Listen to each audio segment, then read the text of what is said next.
Welcome to Sleep with Myth. Close your eyes and let the world fade away. Tonight we drift beyond time, where gods dream and stories remember their light. The day had not ended. It had bowed. The mountains did it first, lowering their blue shoulders until the ridgelines rested like tired brows against the sky. Rivers loosened their silver sentences, trading speech for a hush that remembered every word. Cities exhaled. Forests unfastened the last buttons of their green coats. Somewhere a door clicked shut not with fear but with relief, and the hinge learned what gratitude sounds like. Evening, which is not darkness but the warm hand upon a candle's glass, swept across the world. When it touched the skin of the ocean, the waves stopped arguing with the wind. When it touched the bellies of clouds, they relaxed their thunder into a drowsy violet. When it touched the hearts of living things, they remembered the first truth, that rest is not absence, but return. On the margin where day becomes memory, a small figure stood looking west. It had the outline of a child and the weight of a century. Its name was not a name but a work, the Dreamkeeper. Where it walked, pillows of dusk appeared. Where it paused, the air thickened to velvet. The Dreamkeeper did not carry a lantern, carried a listening world, it said, and the ferns beneath its feet raised their fronds like ears. You have run long enough. Come home to your breath. A wind moved over the long grass with the sound of 1,000 bodies turning in their sleep. In the cities, windows kept one eye open. Streetlights softened like voices that know when to step back. In the villages, old women covered bowls with cloth and whispered small prayers that were really lists of gratitude. Over the deserts, night arrived without hurry, a black lake whose surface nobody feared anymore. The Dreamkeeper lifted both hands and felt the world's pulse. It was there. Not loud, not frail, simply honest. A steady thrum beneath soil and sea and skin. Good, the Dreamkeeper said. The heart is ready. Before sleep there is a kind of sorting. Leaves arrange their veins against the moon. Foxes fold their hunger until it fits inside their dens. Even grief looks for a drawer where it can rest without bruising anyone. So the world sorted itself. Not into winners and losers, not into strong and weak, but into held and holding. In a mountain town, a man set a book face down on a table and leaned his forehead against its spine. He had read to keep from remembering. Now he would sleep to remember safely. On a coast, a woman wound her hair like a rope and let it fall. The sea, seeing the gesture, imitated it and released a curl of tide. Far inland, a child who had learned the names of every bird in her county finally forgot one. And in the generous blank there bloomed a meadow of new wings. The Dreamkeeper walked, and the path made itself. Not cobblestone, not road. Simply the willingness of the world to be passed through gently. At each village it left a bowl of silence on the doorstep. At each forest it combed the darkness until no snarl remained. From its sleeves it shook a fine dust, neither star nor ash, that settled on the roofs and taught the shingles lullabies. At a crossroads where four winds met, the Dreamkeeper found an old friend seated on a stump. Memory. Memory wore a coat sewn from photographs and forget-me-nots. Every time it breathed, a pocket watch inside the lining ticked once and then forgave itself. Will they trust us? The Dreamkeeper asked. They always have, Memory said. They just call it tomorrow. The dreamkeeper smiled. Walk with me. Memory rose, and together they moved through the landscape like two notes in a chord. Where memory passed, the day's sharp edges softened, not dulled, simply placed in a safer light. Where the dreamkeeper passed, the future stopped demanding proof and agreed to wait by the window. They reached the shore at the hour when the moon remembers it is a boat. The tide was out, and the world's underthoughts lay glistening. Shells like commas, pools like eyes, kelp like cursive. There they met the sea, who was old and in no hurry. Will you keep the sleepers? The dreamkeeper asked. I always do, said the sea. Bring me their breath and I will rock it. Memory touched the water and tasted the names that salt keeps. Some hearts are heavy tonight, it murmured. The sea nodded. Heavy things sink. I will hold them at the bottom where they can rest without being lost. And the light ones? They float, said the sea, until dawn writes them back into the sky. Satisfied, the dreamkeeper lifted from the shore a rope made of foam and braided it with wind. It stretched across the horizon, a quiet bridge between waking and the deep. Cross, it told the world. One at a time, all together. And the world began to cross. First came the animals, the crane folding her days into one white leg, the bear with a cave in his chest lined in straw, the bees carrying the taste of clover into their dark sleep like a promise they would keep. Then came the trees, not stepping but sinking themselves into their roots, a descent without movement. Then the insects, whose sleep is a patience so complete it looks like work. Last came the people. Some brought fears in sacks. Some wore crowns woven from meetings and deadlines. A few arrived empty-handed, and everyone envied them briefly before learning how to set their burdens down. One by one they crossed the rope of foam and wind.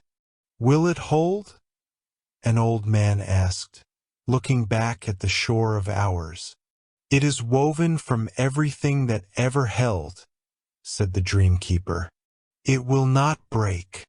On the far side of crossing waits a field that no map keeps. You have been there. It changes each time but always recognizes your footsteps. Tonight it was a meadow with sleep-colored flowers, petals the hue of closed eyelids, stems that bent like knees kneeling to be blessed. In the middle of the meadow stood a house made of paws. Inside, rooms furnished with the softest kinds of empty. The dreamkeeper opened the door, and the world went in. Some lay on beds and were forgiven. Some stood by windows and changed their minds without having to explain. Some, strangers in daylight, found each other's hands and learned a new shape of belonging that required no promise to outlast morning. On a table by the largest window sat a simple bowl filled with dark. Is that night? A child whispered. It is your share, said the dreamkeeper. Night is not a thing that happens to you. It is something you are given. The child peered into it and saw tunnels of stars. He dipped his fingers and made constellations upon the glass, then fell asleep with his hands shining. Memory moved through the rooms collecting what should not be carried into the dark. From a soldier's pocket it took the day's command and folded it into a swallow that winged for home. From a midwife's shoulder it lifted the ache of the last door knocked too late. From a poet's mouth it removed the taste of applause and left the taste of water. Leave them the truth, the dreamkeeper said. I leave only what can be sung, Memory replied, smiling with tired kindness. Beyond the House of Paws lay a hill where the world's breath rose like a tide. The Dreamkeeper and Memory climbed it together. Halfway up, the soil changed to something softer than soil. Perhaps yesterday after it forgives itself. At the top they found a tree with a trunk the color of time before it chooses what to be. Hanging from its branches were small lanterns, one for each living thing. They were not lit. They glowed from remembering who they belonged to. "This is where the dreams are stored," the Dreamkeeper said. "They are not assigned. They find." "How do they know whom to find?" Memory asked. "They follow the pulse." They watched as lanterns unhooked themselves and drifted down the hill like fireflies reluctant to be fire. One found the man with the book and took him to a river that read him back to childhood, but kinder. One found the woman with rope for hair and taught her a knot for letting go that never comes undone unless she asks. One found the child with too many bird names and gave her a sky where forgetting is not a failure but a gate. Some lanterns were heavy and did not move. "These belong to the ones who think they should stay awake," the Dreamkeeper said.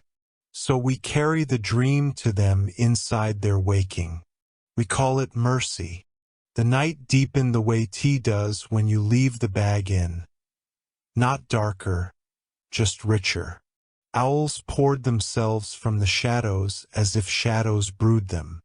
Coyotes stitched the horizon with thread yanked from the moon. In hospital rooms, machines kept a kind rhythm until bones remembered a better one. In prison cells, men stared at ceilings until the paint flaked into continents and the parole of sleep set them traveling. In monasteries, the quiet made a sound you could lean your forehead against. On ships, the ocean performed its old miracle, taking something heavy and teaching it buoyancy. Memory seated itself under the tree and fished in its pocket for the watch. "It loses a second each day," it said. "On purpose," the Dreamkeeper answered. "Why?" "So that when morning comes, it is late enough for forgiveness." They sat for a long time with their backs against the trunk. The world's breath rose and fell. Lanterns returned, empty now but satisfied, and clicked into their branches like birds that trust the nest to hold. "Listen," the Dreamkeeper said. They heard it, the smallest sound, the surest. Not wind, not water, not leaf. It was the tiny hinge upon which all sleeping turns. It was the latch of the day catching, the soft lock of care consenting to rest. It was the heart of living things remembering the rhythm older than fear. That, the Dreamkeeper said, is the world accepting its own weight. "Who taught it?" Memory asked. "No one," said the Dreamkeeper, standing. "It came knowing. We only remind it." In the last hours before dawn's rehearsal, the Dreamkeeper walked once more through town and field. It gathered the prayers that had fallen under chairs and tucked them into pockets that would be found when hands were looking for coins. It kissed the corners of mouths that had learned to guard themselves and showed them how to unclench without losing anything. It told the spiders to stop writing warnings and to try poems instead. They agreed at once. It lifted from gravestones the frost and left in its place a memory that did not hurt to touch. At the edge of the meadow of sleep-colored flowers, it found a woman awake. She sat on the grass with her knees to her chest, watching the House of Paws as if it might revoke its invitation. "I forgot how," she said when the Dreamkeeper approached. "How to sleep. How to be held." The Dreamkeeper lowered itself beside her and offered its shoulder. Let the ground remember for you. She lay back, and the earth took her weight the way water takes a boat's name and keeps it afloat. A lantern detached itself from the tree and came humming. It settled above her face like a small moon and began to show her scenes in which she was safe. The woman's breathing learned the lesson at once. Her hands unlearned their fists. "Thank you," Memory whispered to the Dreamkeeper. "For what?" "For staying until the last one rests." "I always do," the Dreamkeeper said. "It's my promise to the living. And the dead." "They sleep already," the Dreamkeeper answered, and for a moment its voice was older than mountains. "They are the pillows under us all." A pale light gathered far off, gentle as the thought of bread. The watch in Memory's pocket ticked once and then sighed. Its hands were wrong on purpose and therefore kind. The Dreamkeeper stood at the meadow's edge and faced the coming day like a host waiting at a door.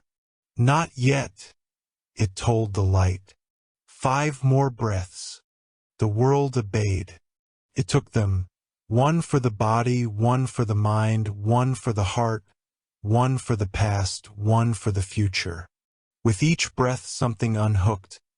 An old worry, a raw name, a debt that had already been paid. By the 5th, the world was not lighter. It was rightly carried. The Dreamkeeper looked to Memory. "Will they recall?" "They will," Memory said.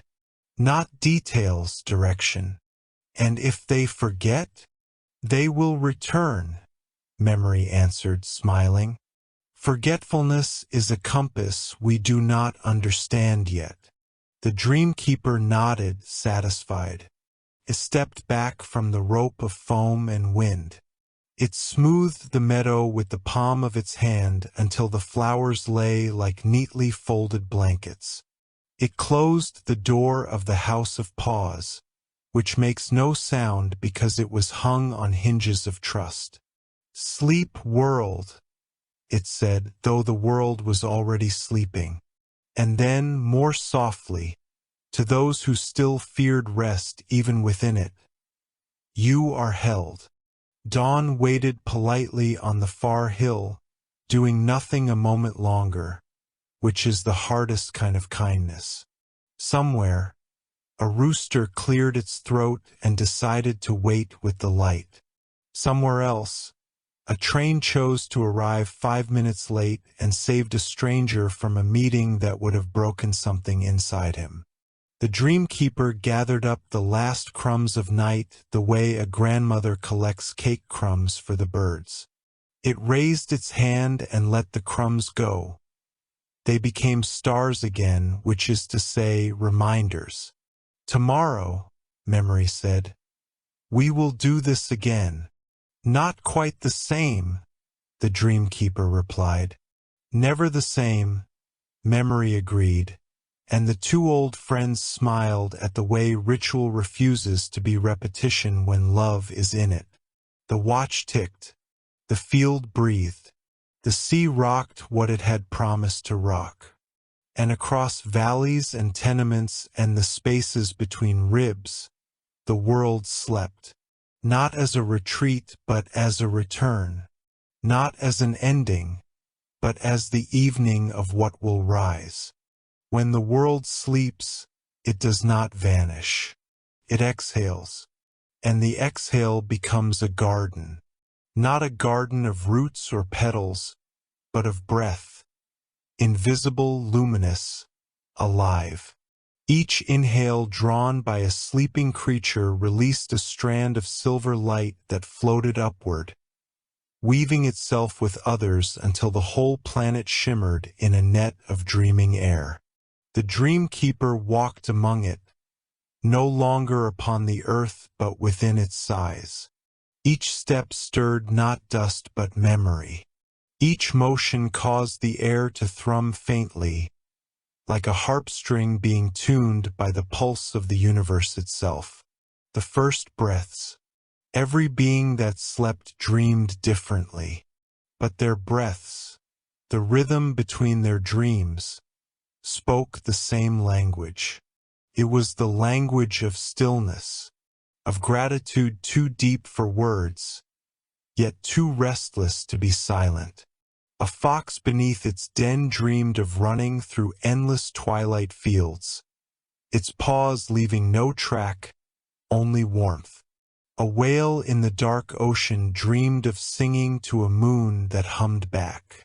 A human mother, her hand resting on her child's chest, dreamed of every heartbeat she had ever feared might stop, continuing forever, like the sound of rain she would never wake to hear.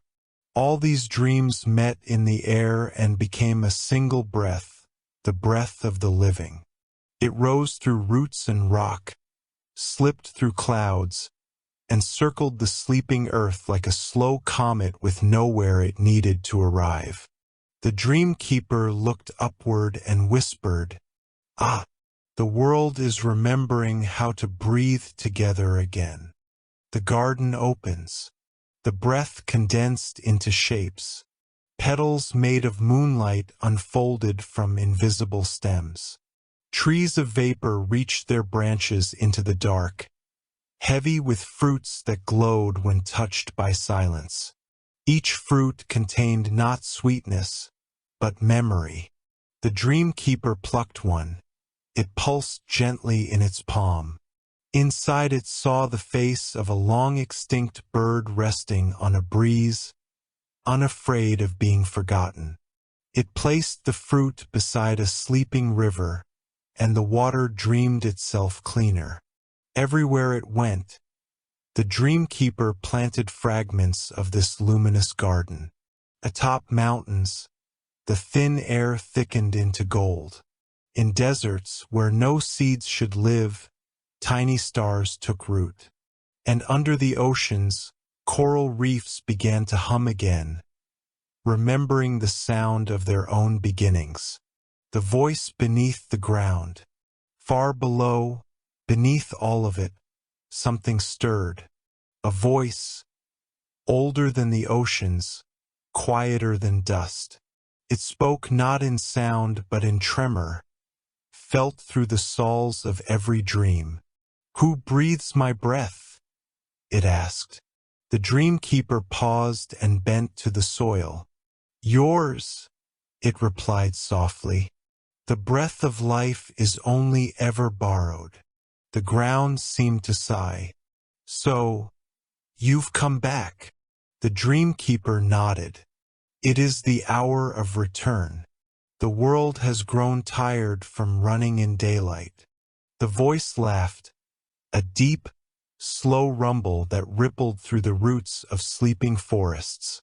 "Tiredness is the price of loving too much. The world has always loved too fiercely to stay awake forever." The dream keeper knelt and pressed its ear to the soil. "What do you dream of?" it asked. The voice answered, "Of weightless things, of all I have held, of release, the return of the rivers." In the dream, rivers began to rise, not upward, but inward. Their waters folded into themselves, turning transparent as thought. Each droplet carried an image of everything that had ever leaned toward life. The rivers whispered to the dream keeper as they passed, "We remember every thirst that touched us. And do you forgive them?" "We already have," the waters said. "To flow is to forgive." The dream keeper smiled, and for the first time in eternity, the rivers smiled back. The silent choir. The dream keeper climbed to the top of a hill where the world's breath was thickest. From there it saw the garden, not on the ground, but in the air, spanning continents like lace spun from moonlight. And as it watched, The breath of all living things began to hum. Softly at first like distant bees, then deeper, like the ocean's pulse beneath a glacier, then vast, a sound so complete that silence itself leaned closer to listen. The Dreamkeeper raised its hands and guided the rhythm, as if conducting the entire planet. The song that rose was not of triumph but of release, a lullaby sung by the world to itself. In the song, mountains breathed for the seas, seas breathed for the winds, and the winds breathed for the sleeping hearts of humankind. Every inhalation said, I was. Every exhalation said, I am. And through that rhythm, the garden of breath bloomed brighter, the lantern of the sky. At the edge of the dream stood a single star, trembling, dim, almost forgotten. The Dreamkeeper approached it and found it flickering like a candle about to go out. Why do you linger? It asked. I burned too long, said the star. I gave too much light, and now I have none left. The Dreamkeeper cupped the dying star in its hands. Then rest. You need not burn to be seen. It blew gently upon it, and the star's flame turned to a soft pulse, a heartbeat instead of a blaze. The light spread slowly through the dream like dawn that knows it does not need to hurry. For the first time in its existence, the star glowed not to be admired, but to belong. The breath returns. When the last echo of the world's song faded, the Dreamkeeper opened its hands. The luminous air began to sink, drifting downward like snow made of sighs. Each particle of light found its sleeping body again. Every being received its own breath back, a little lighter, a little wiser, and a little more in rhythm with the rest. The Dreamkeeper whispered to the garden, dream deeply. Tomorrow, the wind will tell your story. And as it turned to go, the voice from beneath the earth spoke once more. Dreamkeeper, it said, when the world wakes again, will it remember this peace? The Dreamkeeper paused.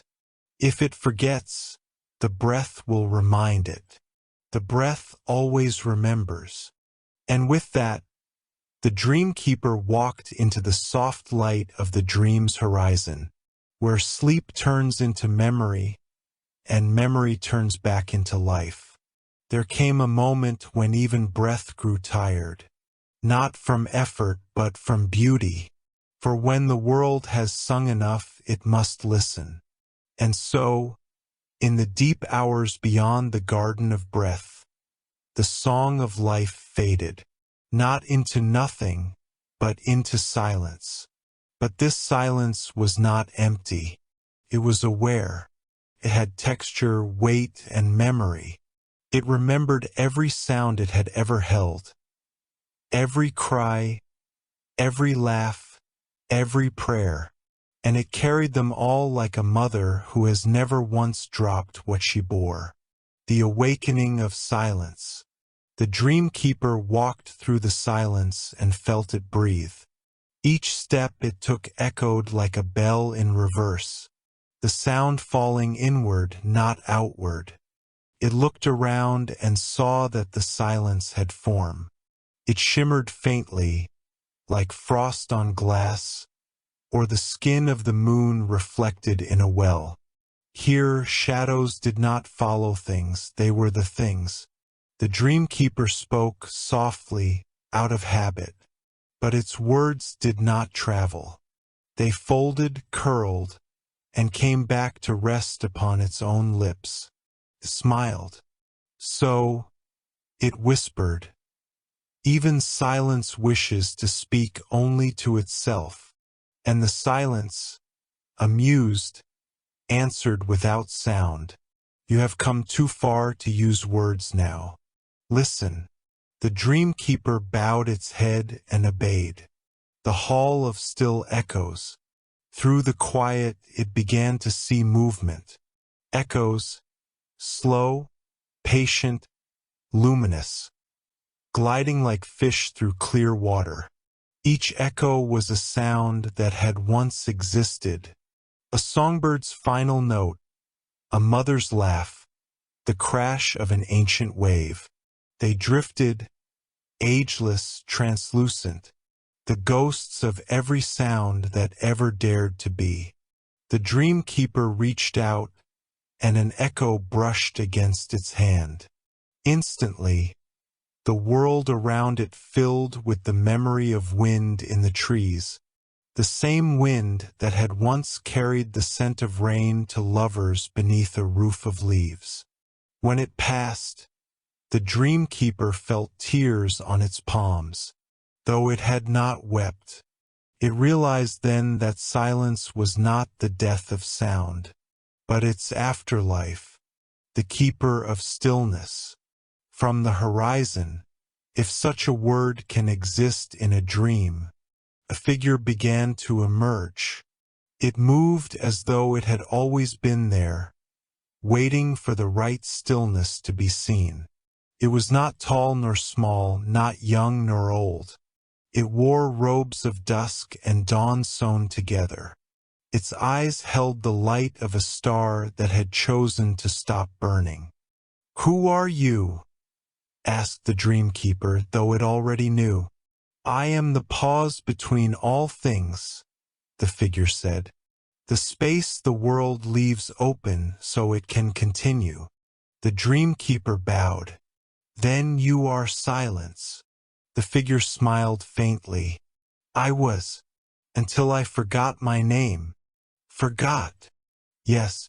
When living things began to fear me, I disappeared from their memory. They called me loneliness. They called me death. And so I became what they believed." The dream-keeper felt the truth vibrate through the air like distant thunder. "Then what am I to you?" "You are the reminder," said silence. "The dream that teaches the world that rest is not the opposite of life. It is the proof of it, the memory of stillness." Together they walked through the ocean of quiet. Each step birthed small ripples of color that bloomed and vanished. Dreams within dreams stirred, of trees remembering the wind, of children recalling the warmth of hands that once tucked them in. Silence lifted a hand, and the world itself seemed to hold its breath. "Do you hear it?" it asked. The dream-keeper listened. There was no sound, and yet somehow everything was speaking at once. Mountains whispered of pressure and patience. Oceans murmured of gravity and forgiveness. The stars, even asleep, hummed softly with the electricity of remembrance. "This," said silence, "is the hum beneath existence. When all things stop shouting, they begin to sing in the language of being. The heartbeat beneath the quiet." They came to a great expanse of silver sand, endless and soft. In its center lay something vast, a shape like a sleeping heart. It pulsed once every few moments, sending ripples of light across the sand. "What is this?" asked the dream-keeper. "The heart of the silence," said the figure. "The first pulse that ever echoed through creation. When this heart beat for the first time, sound was born." The dream-keeper knelt. "And if it stops, then everything will fall still, not in death but in peace. The universe would rest, as all things one day must." The dream-keeper touched the heart and felt a warmth unlike any fire, a warmth made of compassion itself. Every creature, every star, every tear, every prayer, all were still there, woven into that steady, eternal pulse. It realized that silence was not the absence of voice. It was the body of love after it has spoken. The return of the Dreamkeeper. When the Dreamkeeper rose, the figure of silence was gone. Only its echo remained, vibrating faintly through the air. You have reminded me of who I am. Now I will remind the world. The Dreamkeeper stood alone in the shimmering stillness, placed a hand over its heart, and for the first time the silence responded. It moved through the air like breath through a flute. Everywhere it passed, the dream deepened, and sleeping beings stirred with peace they did not understand but fully trusted. When the world woke, they would call it calm. But it was more than that. It was silence remembering its name. The silence had remembered its name.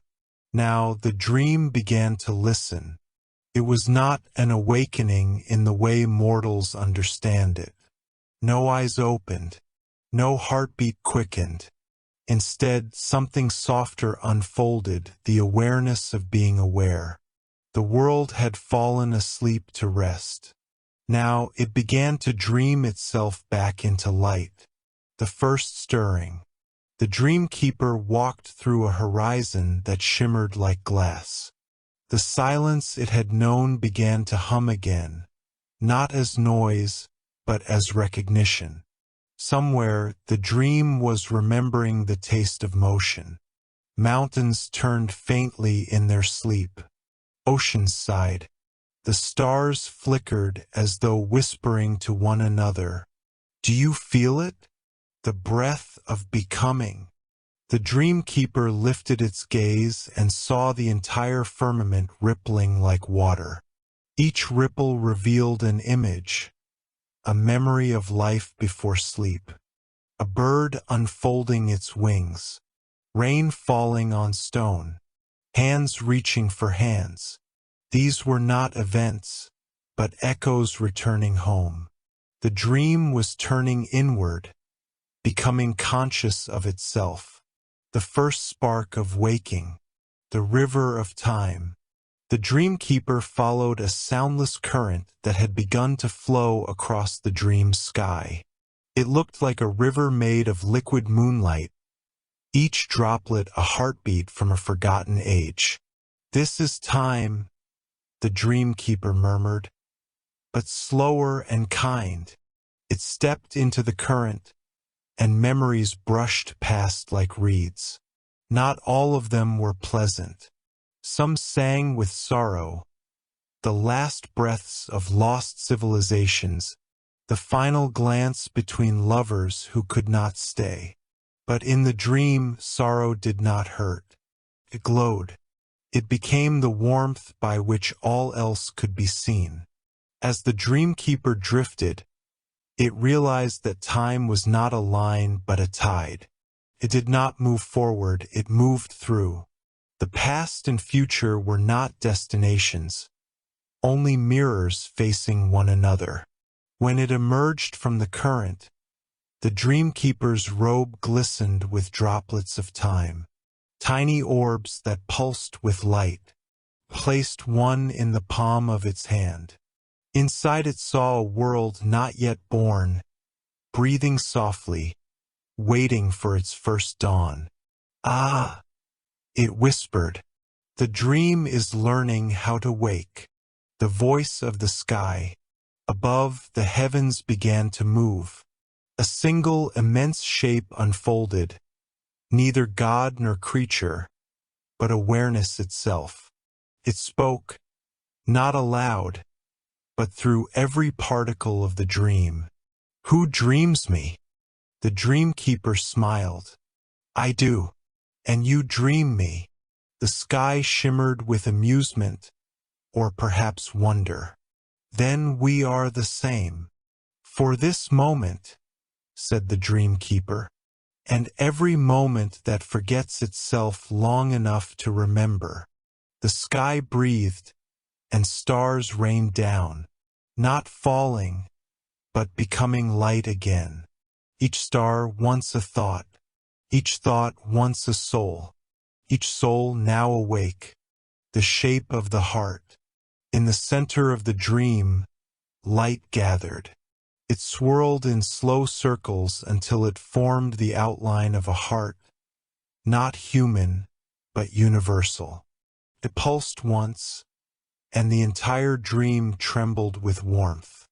"This is not the world's heart," the dreamkeeper whispered. "It is the pulse of everything that has ever cared." As the light expanded, it revealed shadows within it. Not darkness, but depth. Even dreams needed their shadows to breathe. The dreamkeeper stepped closer and saw that within the shadows were the faces of all who had ever lived, sleeping, peaceful, woven together like threads of light and night. The heart beat again, and every dream in existence shifted slightly. A ripple, a sigh, a remembering. The dawn within the dream. The dreamkeeper looked toward the horizon and saw something impossible. A sunrise inside the dream. It was not bright. It was soft, the kind of light that glows through closed eyelids. The kind that touches but never blinds. With it came warmth, not heat, but love. The air shimmered, and in that shimmer, countless beings stirred. The fox in its den twitched. The whale beneath the sea turned. The sleeping mother smiled without knowing why. Across creation, everything shifted just enough to let the next breath in. This was not waking, not yet. It was the first inhale after silence. The dreamkeeper's revelation. The dreamkeeper knelt, hands pressed to the glowing soil, felt the heartbeat of the dream pulsing through it. "Is this the end of sleep?" it asked quietly. From the farthest reaches of stillness came a voice, the same that had once been silence. "No, this is the continuation of it. Awakening is not departure. It is another way of dreaming." The dreamkeeper smiled, tears of light falling to the ground. "Then the dream of living things will never end. It will rest and rise and rest again," said the voice. "For to live is to dream, and to dream is to live twice." The dreamkeeper looked once more at the dawning horizon. It did not rush to wake the world. It only whispered, "Breathe and remember." And with that, the dream expanded, spreading its pulse through every corner of creation, until even the silence began to hum again. The world was not awake. It was aware, and that was enough. The horizon no longer knew where to stop. The dawn, once a visitor, had decided to stay. Light spread gently across the dream like the breath of something that had just learned peace. It did not burn. It did not blind. It simply was a warmth that knew no need for beginning or end. The dreamkeeper stood beneath it, watching the slow ripple of gold unfurl across the skies of sleep. Even the stars did not vanish. They glowed faintly, as though resting inside the light rather than running from it. The world was awake, but still dreaming, and that, the dreamkeeper realized, was the purest state of all. The endless morning. Every being in creation stirred, but none rose. The fox dreamed with its eyes half open, its paws twitching in the sunlight of slumber. The rivers shimmered as if hesitating between motion and rest. The mountains inhaled light and exhaled shadow. It was a morning that refused to move forward, a sacred hesitation between breath and thought. The dreamkeeper felt time itself pause, as if the universe were standing in front of a mirror, unsure which reflection was more real. "What are you waiting for?" whispered the dreamkeeper to the dawn. The light replied not in words, but in color, soft waves of gold folding into rose, rose into blue, blue into silence. And through those colors came a message without sound. "I am not waiting. I am remembering." The dreamkeeper understood. This was the moment the world realized that dawn is not an event, but a memory of what it feels like to begin again. The river of light. The rivers, once filled with water, now shimmered with radiance. Their currents were slow not because they were tired, but because they were tasting eternity. When the dreamkeeper knelt beside one, it saw faces in the current. Millions of reflections. Beasts, humans, gods, and forgotten spirits.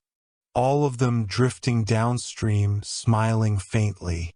"Where do you go?" it asked. "To the horizon," they answered. "The place where light rests before it becomes itself again." The dreamkeeper touched the surface, and ripples expanded outward, each ring carrying a story, each story singing a single word. Continue. The world's heartbeat matched the rhythm of those ripples, and for a moment, everything was one long breath. The dream of the sun. Above, the sun pulsed softly, a great golden sphere that seemed uncertain whether to rise higher or to stay. It whispered to the dreamkeeper through waves of heat. "I am tired of chasing darkness," said the sun, "and yet I cannot stop shining." The dreamkeeper looked up. "You do not need to chase. Darkness is not your enemy. It is your rest." The sun hesitated, flickering gently. "Then what am I now?" The dreamkeeper smiled. "You are a memory of warmth, and memories do not end. They only glow quieter." Hearing this, the sun grew still. Its fire softened, turning from blaze to ember, and for the first time since time began, it rested in its own light, the chorus of beings. Across the dream, voices began to hum, not in words, but in harmony. It was as though every soul remembered its place in the pattern of things. The whales beneath the dream oceans sang in notes that shook the air. The trees responded with vibrations through their roots. The clouds answered in low rumbles of thunderless echo. It was a music made not to be heard, but to be felt. A lullaby of awakening. A hymn to the idea that even eternal things can rest. The dreamkeeper raised its hands and joined the song. It did not lead. It listened, because this time the world did not need guidance, only witness. The dawn's secret. As the song deepened, the dreamkeeper felt something beneath it, a second rhythm, subtle and slow. It was the heartbeat of the dawn itself. The light shimmered, whispering its secret through the air.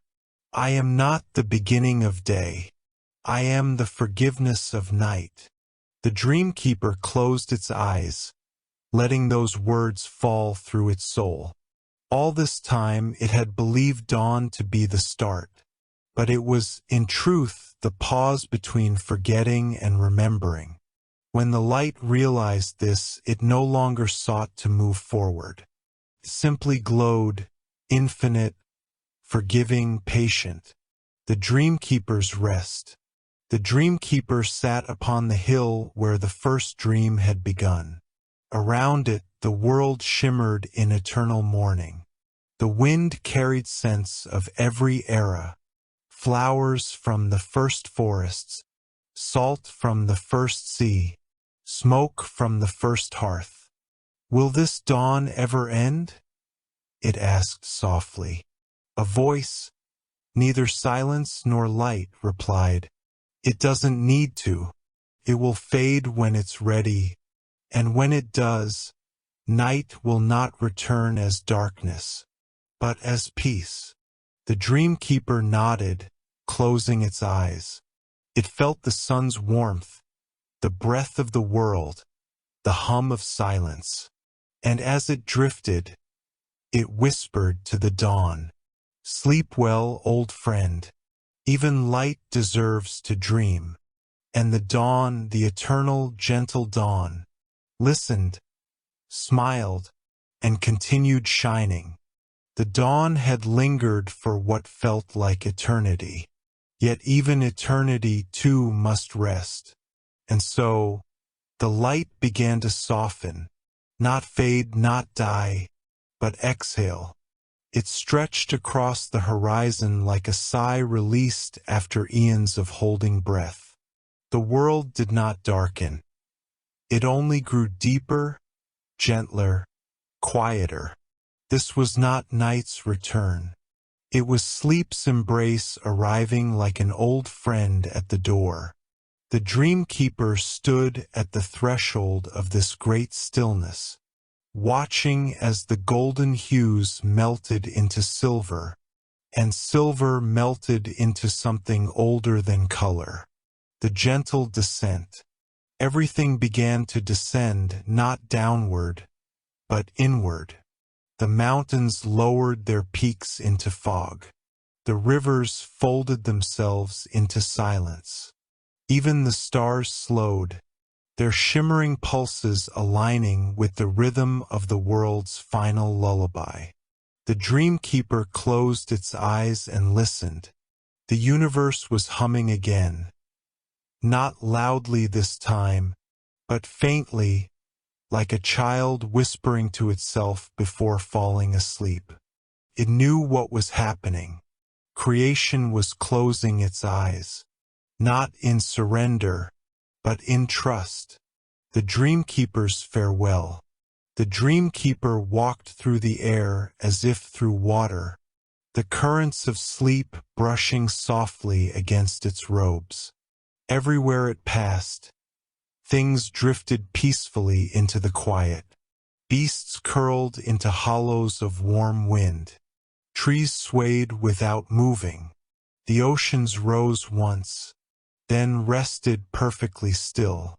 It paused atop a hill of starlight, and for a long moment simply breathed. I have watched you wake, it whispered. I have watched you dream. And now I will watch you rest. The voice that answered came not from above or below, but from within. You have kept your promise, said the world. Now rest, keeper of dreams. Let me dream for you. The last pulse. The dreamkeeper looked upward and saw the heart of the cosmos again. It was smaller now, but brighter. Its pulse had slowed, but each beat rang like a bell of pure light. With every pulse, fragments of the world's story drifted outward, tiny sparks that carried laughter, sorrow, love, and memory. They floated across eternity, falling into the dark like seeds into fertile soil. And wherever they landed, a new dream began. The sleep of light. The light too grew tired of shining. But rather than vanish, it curled inward, folding upon itself like a flower at dusk. Its last beams scattered softly, becoming threads that wove through the dream. It whispered to the dreamkeeper, I will sleep now, but in every darkness, I will leave a spark. When the world is ready to remember again, that spark will wake, and so will I. The dreamkeeper smiled. Then nothing truly ends, not even sleep. And the light replied, Nothing ends that learns how to rest. The return to silence. One by one, the echoes of life grew still. The song of the whales, the rustle of the trees, the murmurs of ancient rivers, all softened into one single sound, the breath of a universe asleep. The dreamkeeper sank to its knees. It pressed its palms to the dreaming earth, feeling its pulse fade, not vanish, but join the rhythm of something greater. The heart of silence beat once more, and the world fell into perfect peace. The dreamkeeper sleeps. The dreamkeeper lay down beside the heart of the world. His body dissolved slowly into light, and the light folded into shadow, and the shadow into warmth. Before it vanished completely, it whispered, "Sleep well, living things. May your dreams remember the sun." The world sighed once more, and the sigh became wind. The wind moved through the garden of stars, through oceans of memory, through hearts yet to be born. And in that breath, life began again, as it always would. There was no ending, only rest, only light sleeping inside the dark, waiting for the next dream to begin.